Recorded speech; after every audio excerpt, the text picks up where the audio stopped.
Good morning, students. How are you all? Hope you all are in good health.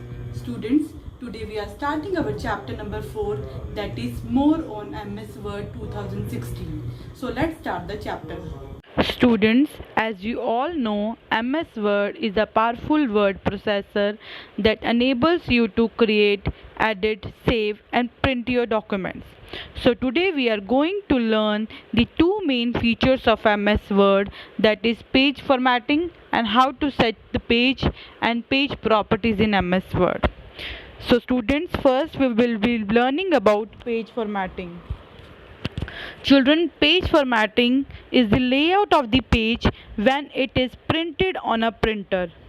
It includes page size, page orientation, page margins, header and footer, etc. You will be seeing the same examples on the screen, like how to set the page orientation, page margins.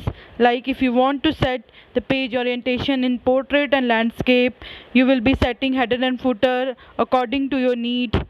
So student, that is all about the page formatting.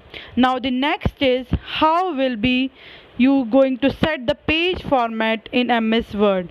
So children, you will be following these steps for changing the page format. First, you will be clicking on the page layout tab, then click on the size command.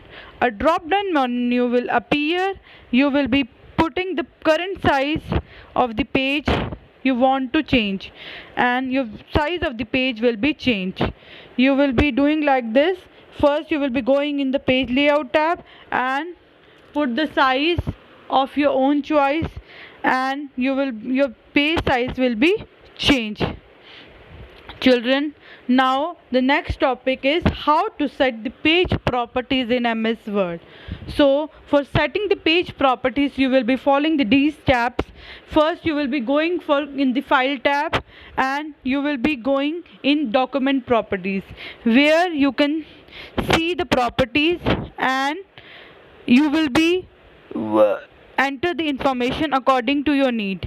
If you want to change the properties, suppose you want to change the color of the page, you want to change the background of the page, so you will be doing like this. Then click again on the file tab and return to your document.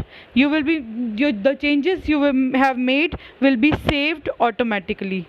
So these are the steps how to set the page properties in MS Word. Thank you, students. I hope you will be able to understand the chapter. For any query, feel free to ask me. Your doubts are always welcome. Stay safe. God bless you all.